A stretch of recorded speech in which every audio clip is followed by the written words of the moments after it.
What you know here is specifically you have these two acute angles. A is 45 and B is 30. Okay, so what I'm going to do is I'm going to label my A as 45, B as 30, because those are my acute angles in this trapezoid. Okay, I then know I have to go in consecutive order A, B, then C, then D. Okay, so here is my figure. I can continue to label what I have. AD is 27, CD is 24, okay, and I want to find its total area. So the area formula is going to be 1/2 the sum of the bases times the height of the trapezoid.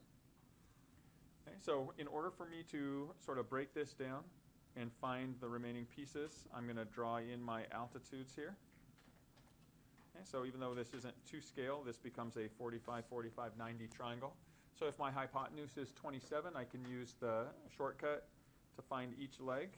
The legs are going to be that number divided by 2 multiplied by root 2. So each of these is 27/2 root 2. Okay, here I have this rectangle, so opposite sides are equal. So 24 here, and then this side over here is 27 root 2 over 2. In this triangle outside, I have a 30, 60, 90.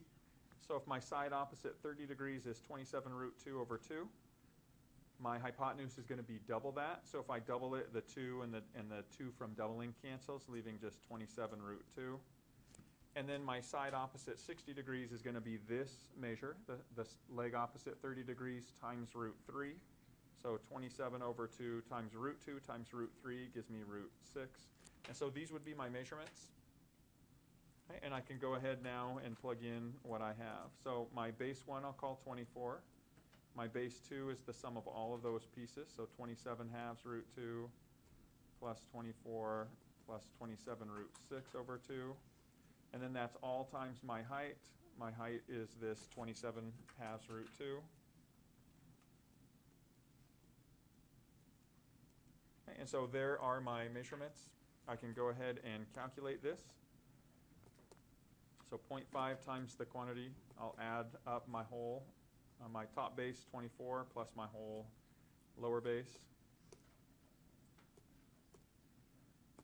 27 root 2 divided by 2, plus 24 plus 27 root 6 divided by 2. Okay, I'll close that off, and then I'll multiply it by my height, which again I found to be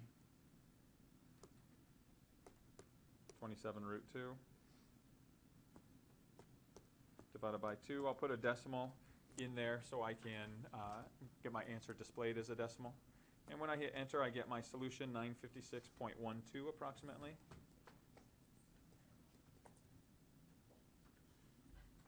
The units are centimeters. The area is a 2-dimensional measurement, so I get square centimeters for my solution.